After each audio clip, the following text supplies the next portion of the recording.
Saudara-saudari, marilah kita mendengarkan renungan dengan judul Jangan Menyesatkan, yang berdasarkan pada Injil Lukas bab 17 ayat 1b dan 2. Tidak mungkin tidak akan ada penyesatan, tetapi celakalah orang yang mengadakannya. Adalah lebih baik baginya jika sebuah batu kilangan diikatkan pada lehernya, lalu ia dilemparkan ke dalam laut, daripada menyesatkan salah satu dari orang-orang yang lemah. Dalam nama Bapa dan Putra dan Roh Kudus. Amin. Saudara-saudari terkasih dalam nama Tuhan Yesus Kristus, mungkin kita masih ingat akan ungkapan ini. Malu bertanya, sesat di jalan.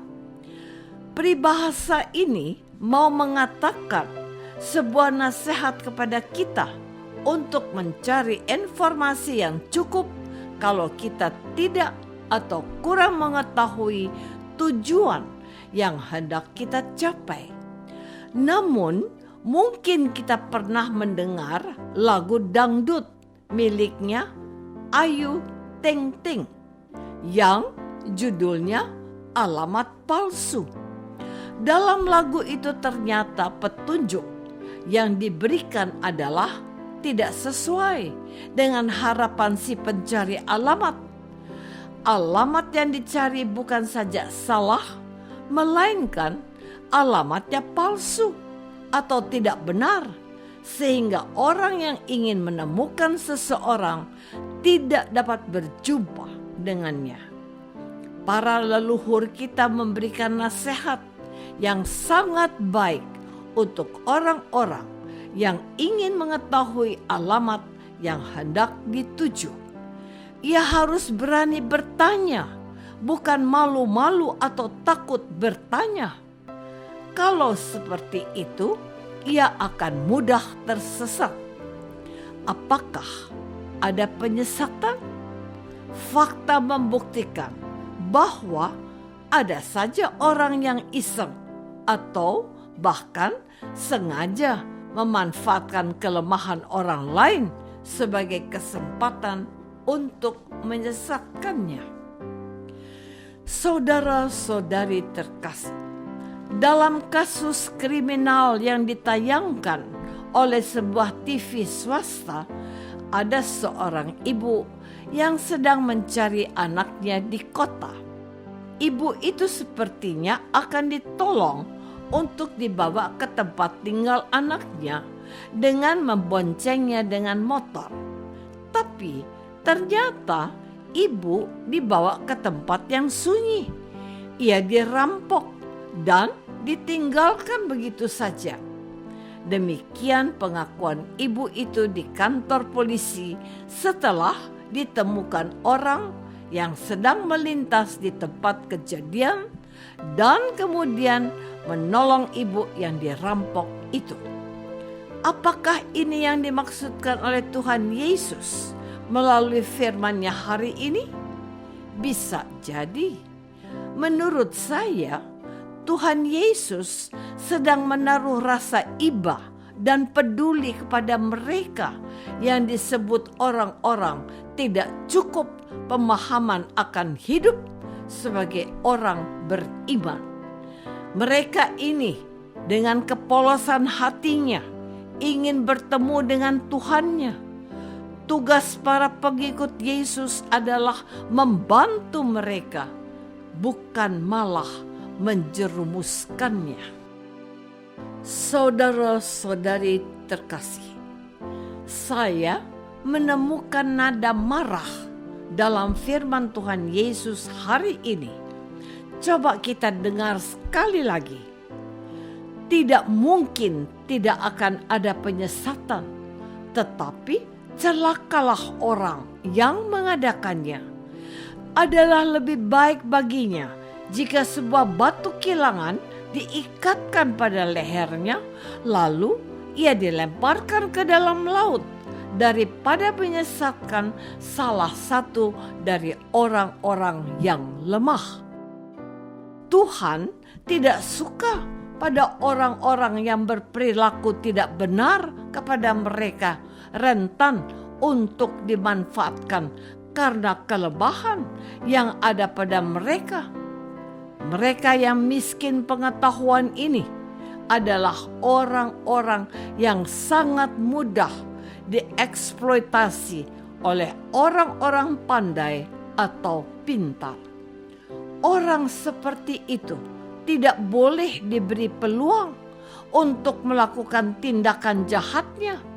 Bahkan Tuhan menegaskan bahwa orang jahat ini sebaiknya dibinasakan saja dengan cara ditenggelamkan ke dasar laut.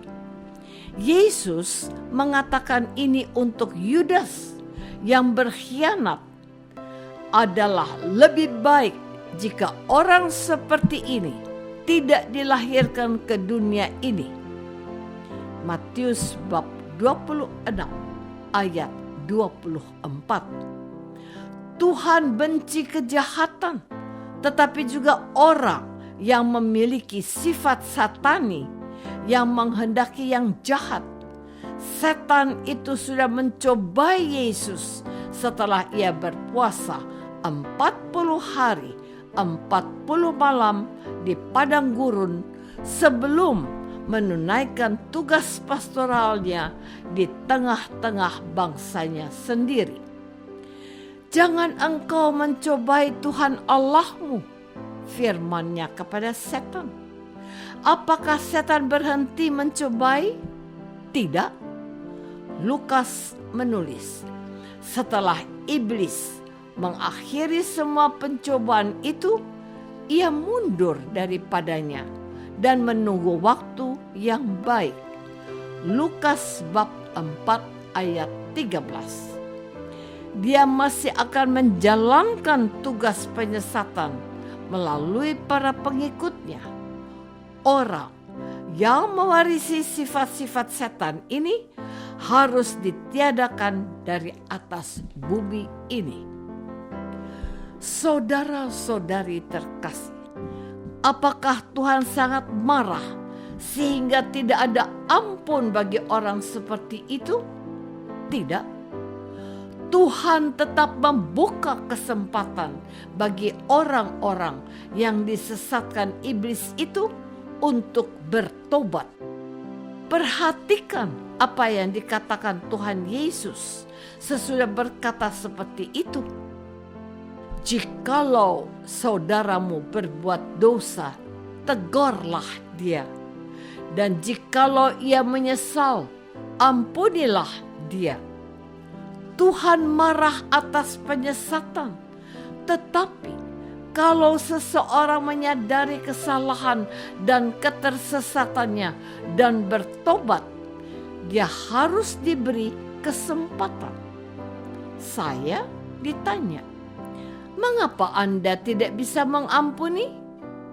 Jawabnya, pasti bisa. Pertanyaannya, apakah orang yang bersalah kepadaku itu menyadari kesalahannya dan mau minta maaf? Bagaimana saya memaafkan kalau orangnya saja tidak merasa bersalah dan mau minta ampun? Tuhan juga tidak mengampuni dia kalau orang menolak menerima dia sebagai Allahnya. Itulah yang disebut dosa yang tidak dapat diampuni. Jangan sesat supaya engkau tidak binasa karena kedegilan hatimu. Tuhan itu baik, Dia Maha Pengampun. Apakah aku berusaha hidup baik dan tidak menjadi batu sandungan untuk orang lain? Marilah kita berdoa. Bapa yang Maha Baik, lepaskanlah kami dari yang jahat yang ada dalam diri kami. Bantulah kami untuk bertobat dan memperbaiki diri dari segala dosa yang pernah kami perbuat. Kami menyesal, ampunilah kami. Demi Kristus, Tuhan kami. Amin.